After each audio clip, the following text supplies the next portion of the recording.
As the political parties and all kinds of merchants of politics continue to throw themselves around for what will happen in 2023 in terms of election, we come to you again from the Secretariat of the Nigerian Indigenous Nationalities Alliance for Self-Determination to share with us a sober observation. And we speak to you as statesmen who are operating above the partisan fray. The political parties are all talking about how to win the next election. The statesmen are looking out for the populace that might live or die, that might be poor or, relatively all right in the midst of all of what the forces of nature have endowed us with. And so the dynamics, the unspoken grievances, the unspoken dynamics is one in which you are all familiar with the NINAS Alliance, 3 blocks. East, West, and the Middle Belt. Some of our alliance partners are raising some curious observations about the alignments, who and who are coming together to bid for power in 2023. And so our allies from the Niger Delta, the Jaw and the others, in fact, the eastern Nigeria, the eastern half of southern Nigeria, what they're saying, what they're seeing, they may not have said it as loudly as it ought to be said, which was why we took it upon ourselves to bring it to the public space. That they observe that one of the candidates, Bola Ahmed Tinubu of the APC, they say they're wondering why Tinubu, the very one who led the mob, who went into holding of hands, into alliance, into partnership, into joint venture with the caliphate, Buhari and his CPC. There's a geography to it. I want us to bear the map of Nigeria in mind and see from which block these actions are emitting. That somebody from this block who went to fetch, the candidate from the other side, and they had to bastardize the president of the time, accused him of all kinds of wrongdoing, splashed his name all over the world as the biggest thief that had ever come to Nigeria, as the most incompetent. We saw Chibok girls' abduction scam. We saw the accusation of $49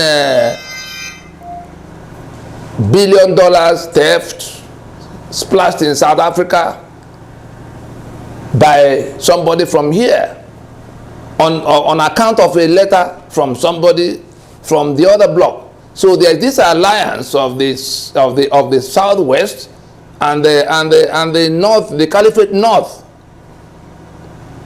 that produced the president. We saw all of what had happened to us, Fulani herdsmen that now became the Gumis boys, from headman to terror to bandit back to terror. And now, those are our allies from the Niger Delta are wondering why that same champion that set up that alliance of that became APC, that seized power violently from one of their own, is now putting himself forward to take over from the Buhari they installed. And they're saying, is it that all is lost on them, that it is the oil, the money realized from the oil from their block that will be used to manage that Nigeria? Or is there some other new source of money? Or is it loan from China they are going to rely on? These are the things they are discussing. And so they are just waiting for when it will all crystallize. Let the party, let the ticket go. But let us read between the lines that the judge didn't just discover that the Constitution of Nigeria sees their oil and gas assets. If we listen to what they said in Yanagua, if we listen to what they said about now having to take care of themselves, from the recklessness of Obasanjo that was telling them that their oil and gas belong to Nigeria because the Constitution of Nigeria, see, he actually quoted the section. Where is he from? Go back to that map. So this alliance of the Southwest and I will actually say the renegade wing of the Southwest, because there are, you know, noble patriots from the Southwest every point of time. And also the arrogant conservative wing of the North, the ones that characters like Gumi speak for, characters like Baba Ahmed, Hakim Baba Ahmed,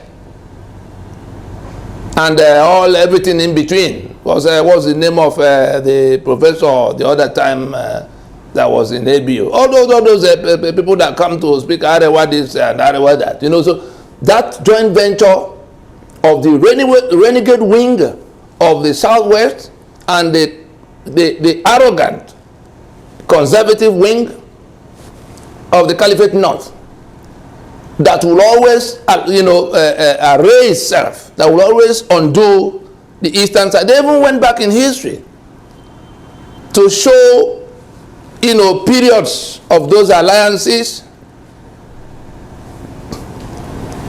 Akitola and his Bello of the time, Awolowo coming to, you know, they gave all kinds of examples and the things that happened in those periods. Obasanjo, Murtala Mohammed, look at the map again. Ideagbo and Buhari, look at the map again. Osinbajo is there now dealing with the same Buhari, look at the map. One from here, one from there, to the exclusion of the other side. That is what we are hearing in the background. It will be irresponsible of us not to bring it to the public space. That these people are saying, except Nigeria finds other resources to run its life, if it is the oil from that part that will be used to govern that Nigeria, that will be managed by the people who have been in this kind of, I would say, adversarial aggression against them, then they will have to think of alternative sources of resources. Of course, China already said they are not going to do much of loaning everybody. Let us go back to what Ninas has placed on the table to solve the problem. Elections will not solve these problems staring us in the face. We have a union dispute we have to resolve. It is about the Constitution, the Union Agreement. It's about the imposition on all of us by this alliance that imposed that Constitution, that had maintained their stranglehold by brigandage. We can solve it. We can also let it explode. I hope we are taking a close look at the drama going on between Ukraine and Russia, because we know at the heart of that contestation is the question of self-determination. There's no other way to get to any solution to that problem than to see the self-determination imperative, go to the history of it, come up to date, and recognize that sovereignty belongs to those who find themselves in their natural spaces to decide what they do in terms of political arrangement. Let us be wise and solve this problem before it begins to solve itself. I think we'll leave it there. beautiful.